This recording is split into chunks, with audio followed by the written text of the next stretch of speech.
Okay, so in this video, I'm essentially answering the question, what are the side effects of systemically administered glucocorticoids? And further side effects, explain the mechanism by which they come about from the corticoids. Glucocorticoids, I mean. This video is a little bit different in the sense I'm going to try and do it in the same time or less that we actually had to do it in the exam. So it's a 24-mark question. So I'm going to spend 24 minutes just trying to answer it and writing the whole thing out. So that way I'm hopefully presenting something that is actually possible to do an exam rather than spending ages pre-drawing and pre-writing stuff and you don't really get a sense on how long it all takes. So here I go, going to try and present some information that will be enough for a pass or ideally a bit more. So here I go. So first of all, we'll just start by first thing it wants us to do is to just name the side effects. So I'm going to begin by just putting a note here. Glucocorticoids in high dose, depending on specific drug, can cause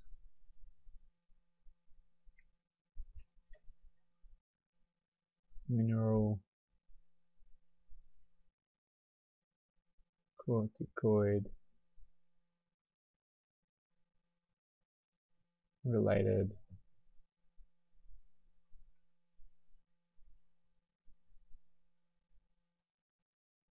side effects also.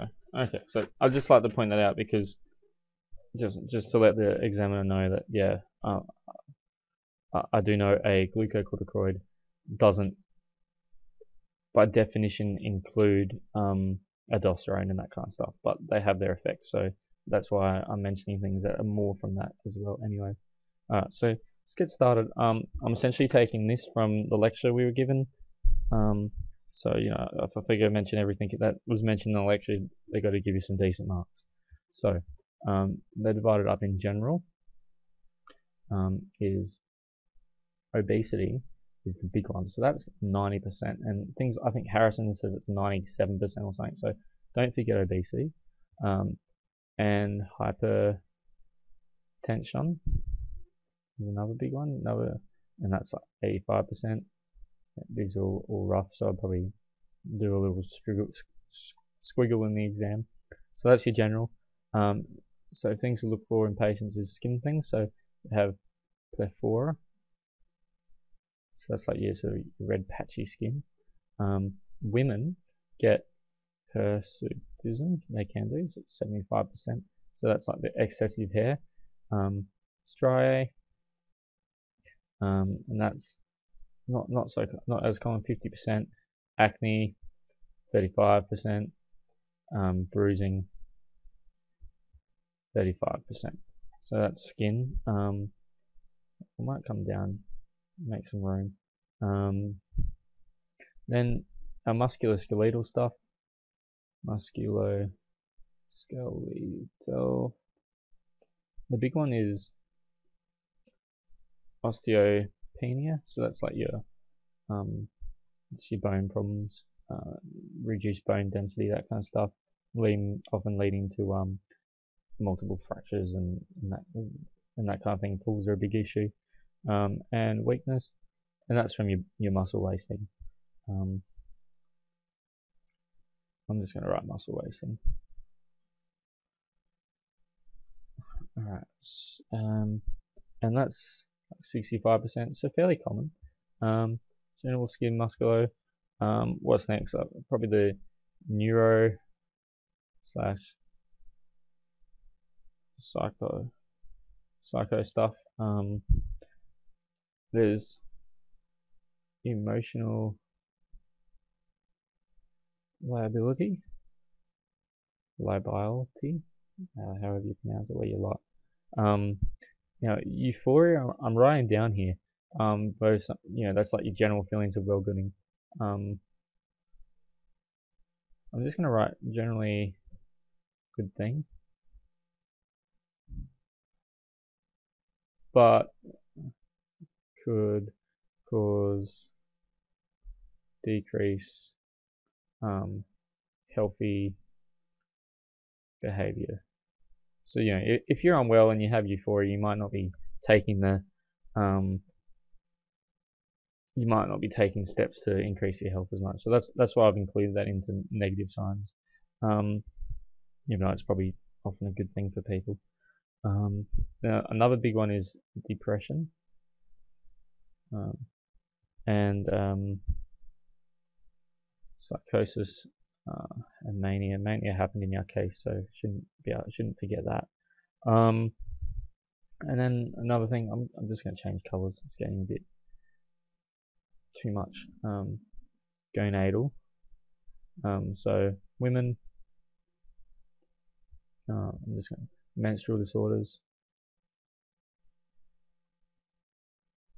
This is pretty normal stuff. Gonadal and men. Impotence, and decrease libido. And let's make some more room.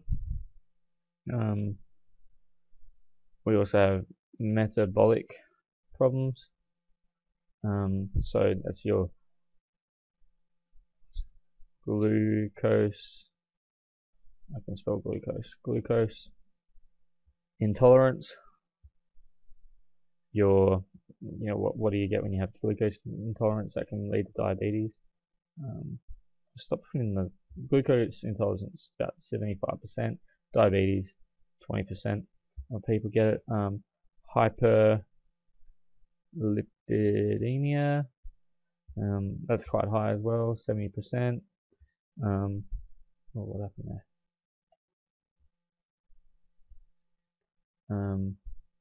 And then not so common are things like polyuria, 35%, and kidney stones, 15%. So yep. What else? I'm just going to write immune issues here. Skin thinning. I think I mentioned that earlier. I'm not sure, but so that's your barrier. So it's going to be more wounds. Poor wound healing. Fungus was mentioned in the lecture, so I'm going to mention fungus. So that's probably it. I'm just going to write adrenal cortex atrophy as well. That wasn't included in the lecture, but I'm putting it in because I read it in Harrison or Rangendale or somewhere. Alright, so that's the science. 24 marks, maybe I don't know 6 or something. I don't know how they do it, but there's some marks there. So how does it all come about?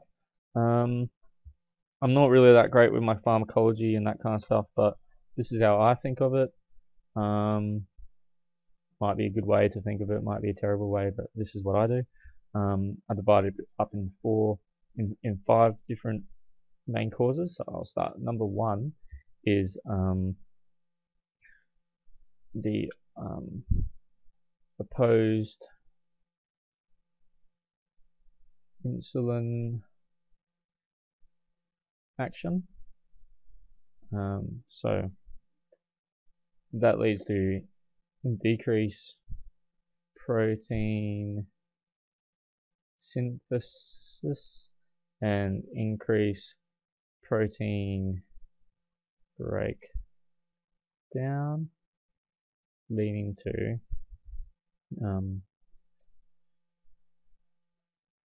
muscle wasting and skin thinning. Yep. The other thing it does is you're going to have increased gluconeogenesis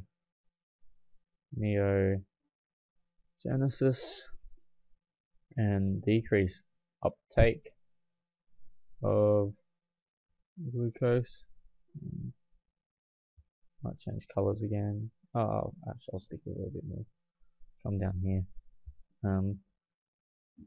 So it's going to cause your hyperglycemia and your glucose intolerance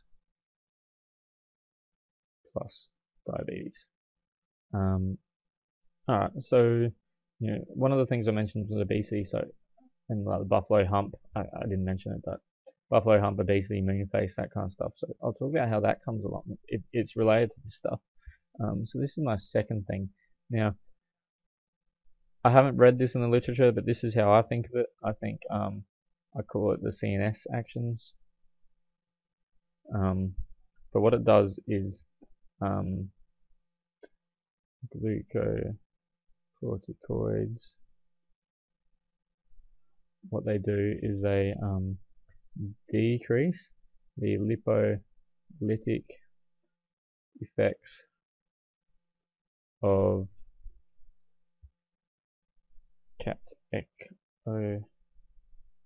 catecholamines, which I always have trouble spelling.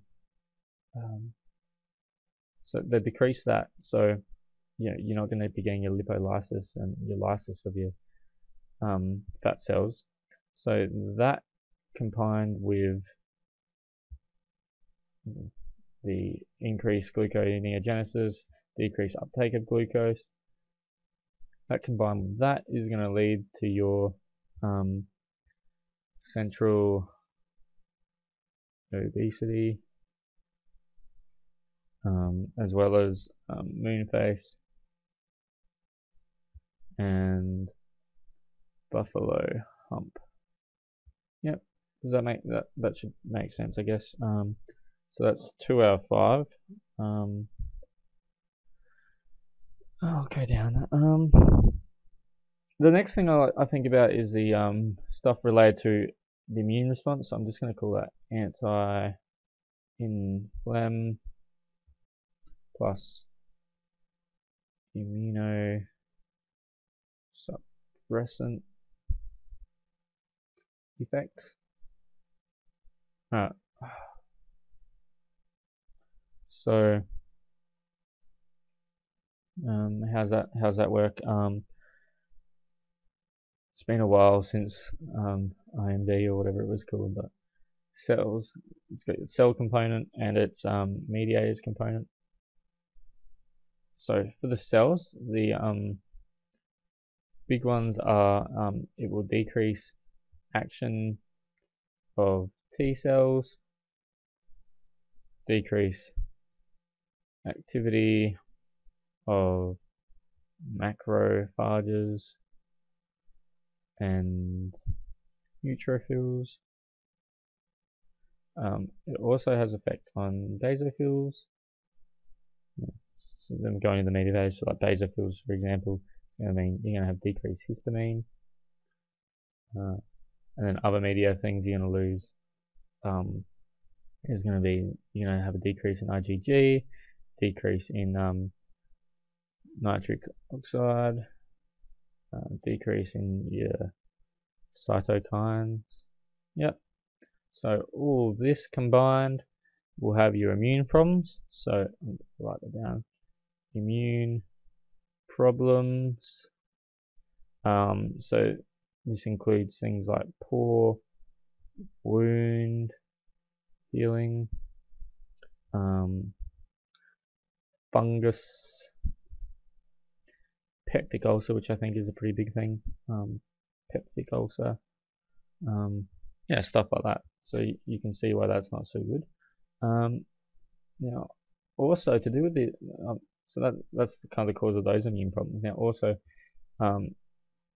the anti-inflammatory and immunosuppressant effect. It also relates to, I think this relates to the cells, the osteoblasts. So it also affects them. decrease function. Yep, come down, decrease function. And I think there's a increase in alarm, bone reabsorption. Yep. So that's how you get your osteopenia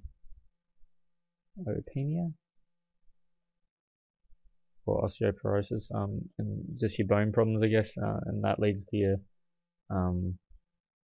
fractures, increased fractures. Yep. Alright, so what have I done now? I've done 3, 4. So the next thing I talk about is the fourth thing it does is in large doses, so non-physiological doses, glucocorticoids, they have mineral corticoid effects. So I guess maybe if there's so much, they kind of take up the receptors and that kind of thing. So this has a big thing that. So what this does, one important thing it does is will increase excretion of calcium and also decrease the eye absorption of calcium.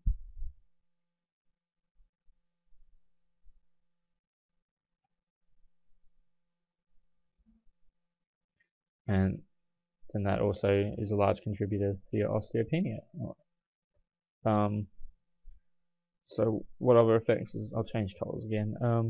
So it's acting as a kind of like aldosterone, I guess, is a good way to think of it. So it's going to increase your salt retention and increase blood pressure. Now, I'm just going to write here, it depends on drug.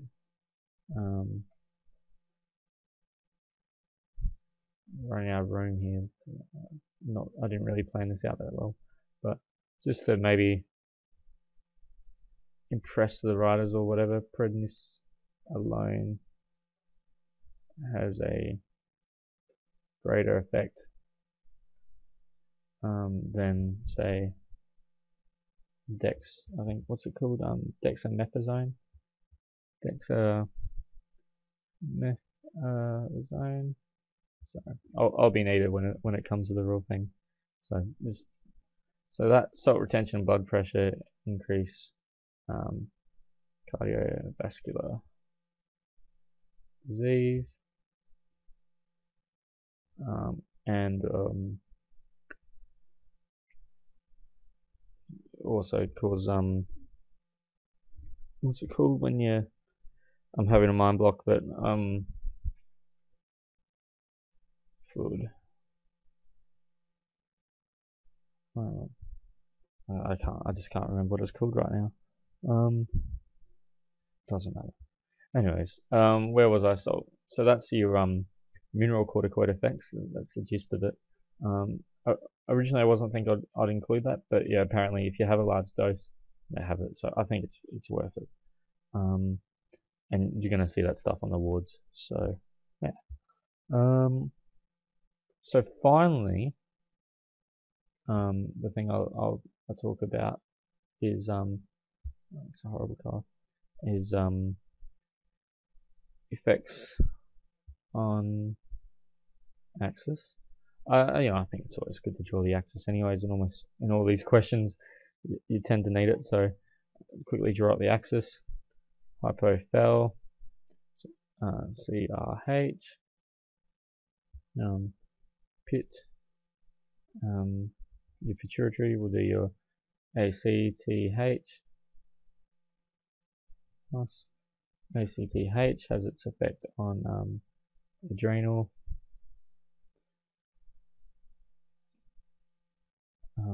So your cortisol, and then your aldosterone, and then your aldosterone will also go to your kidneys.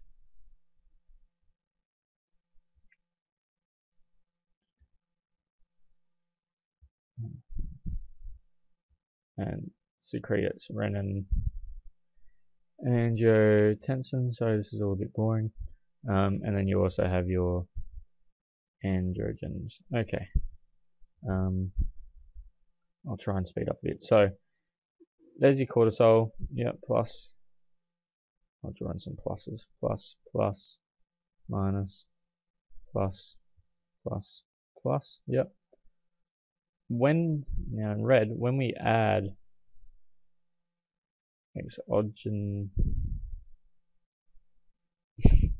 exogenous cortisol, could just use that cortisol, but when we add exogenous cortisol, and lots of it, that will affect pituitary and your hypothalamus. So you're going to have a decrease in your SOTH, hence don't have pigment issues. I'll just put that in, we don't really need that. But so decrease your CRH and your ACTH, now, which in turn means your adrenal isn't going to get its stimulus. So you're going to have a decrease in aldosterone, which doesn't matter so much because you do have the I'm just going to write compensated by feedback. So that doesn't matter so much in the drugs because you have the renin angiotensin feedback. But yeah, that'll also increase your aldosterone. So really, you're going to see that because of this, because you have this negative effect on the adrenal. I ran out of room. Negative on adrenal is going to have two functions. You're going to have adrenal atrophy and decrease sex hormones. So female, that's going to cause your ovulatory problems, and for men,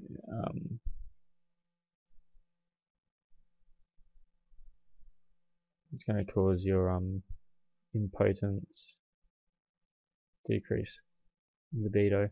I think that's one of the main effects, but it's probably more complicated. Alright, so there we have it. That's the gist of all that I have. So it's still got a minute, 30 seconds or a minute or whatever. So I'll have a bit of a look through. So I might I'll go up here because this is all quite oversimplified. So I just want to write a little note to the. These are some of the things I do when I have no time. We'll just say right here, note, all is very simplified.